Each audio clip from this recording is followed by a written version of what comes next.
शनिवार शनि महाराज व्रत कथा। जो लोग इस दिन व्रत करते हैं उन्हें पीपल की पूजा करना चाहिए और कहानी सुनना चाहिए।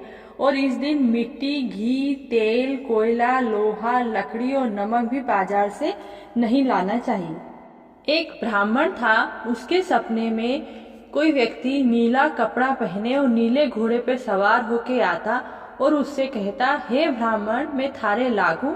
इससे वह ब्राह्मण दिनों दिन दुबला होने लगा।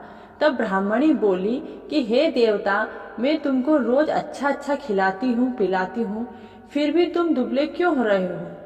तब ब्राह्मण कहने लगा कि रोज रात को मेरे सपने में नीले कपड़े पहने, नीले जूते पहने और नीले घोड़े पर सवार एक आदमी दिखता है और वह मुझसे कहता है कि मैं थारे लागू। जब ब्राह्मणी बोली कि वे तो शनि महाराज हैं।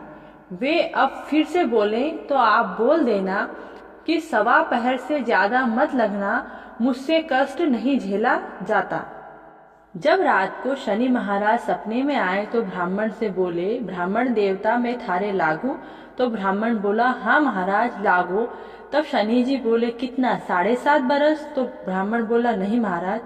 वह बोले 5 साल। ब्राह्मण बोला नहीं। वह बोले 2.5 साल। फिर ब्राह्मण बोला, नहीं, मेरे में इतनी शक्ति नहीं है कि मैं इतना कष्ट सह सकूं। तब शनि जी बोले कि बोलो ब्राह्मण, 1.25 साल लगूं, 1.25 महीने लगूं, 2.5 दिन लगूं या 1.25 दिन लगूं? तब ब्राह्मण बोला कि 1.25 पहर लगिए। तब शनि जी बोले, ठीक है, इतना लगे बिना तो मैं किसी को भी नहीं छोड़ता हूँ। राजा, रंक सभी मेरे फेर में आए बिना नहीं रह सके। ब्राह्मण ने अपनी पत्नी से कहा कि मुझे 1.25 पहर की शनि जी की दशा लगी है, इसलिए मैं बगीचे में जाकर बैठ जाता हूँ, घर पर नहीं रहता।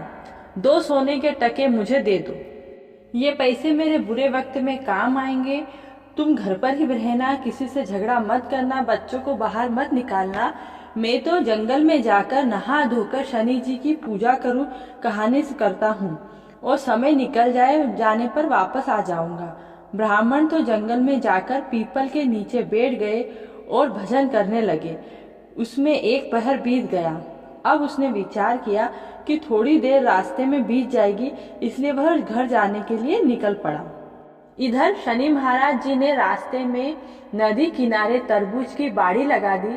ब्राह्मण ने तरबूज देखा तो माली को आवाज दी, पर माली नहीं दिखा, इसलिए उसने 2 तरबूज तोड़ लिए और 2 सोने के टके उस जगह पर रख दिए और मन में बोला कि हे भगवान, मुझे दोष मत दीजिएगा।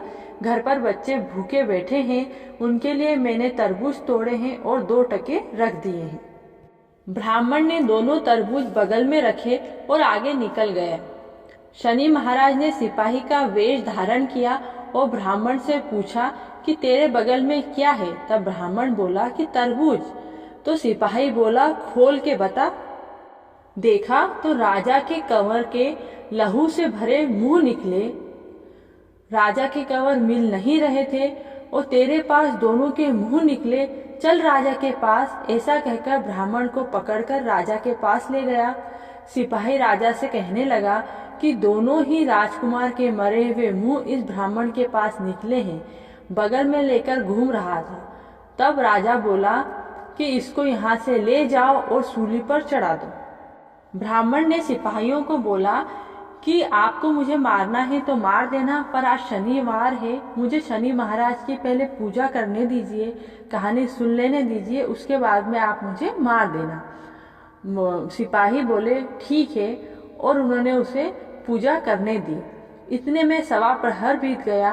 राजा के कंवर घोड़े पर शिकार खेल के धड़ाम धड़ाम करते हुए राजमहल में आ गए। राजा यह देखकर आश्चर्यचकित हो गया और उसने सोचा कि अगर मैं ब्राह्मण को मार देता तो ब्राह्मण हत्या का पाप मुझे लग जाता। उसने सिपाहियों को भेजकर ब्राह्मण को बुलवाया और ब्राह्मण से पूछा कि ब्राह्मण, तूने ऐसा कौन सा जादू टोना किया जो मेरे मरे हुए कुंवरों के सिर तेरे पास थे, जबकि वो मरे ही नहीं? तब ब्राह्मण बोला कि मुझे तो 1.25 पहर की शनि महाराज की दशा लगी हुई थी। राजा ने पूछा कि शनि महाराज की दशा कैसे उतरी? तब ब्राह्मण बोला, थोड़ा तो भोगना ही पड़ता है, पर काले हाथी घोड़े का दान देने से काले कुत्ते को तेल चुपड़ी रोटी खिलाने से, शनि महाराज की कहानी कथा सुनने से, रोज पीपल में जल चढ़ाने से, शनि महाराज को तेल चढ़ाने से, तेल का दान करने से, 7 बार जय शनि महाराज कहते हुए पैर छूने से दशा कम होती है। ब्राह्मण अपनी गठरी खोलकर देखने लगा तो उसमें तरबूज रखे हुए थे। वह घर गया और ब्राह्मणी से बोला कि यह तरबूज बच्चों को खिला दे। ब्राह्मणी ने तरबूज काटा तो उसमें से हीरे मोती निकलने लगे।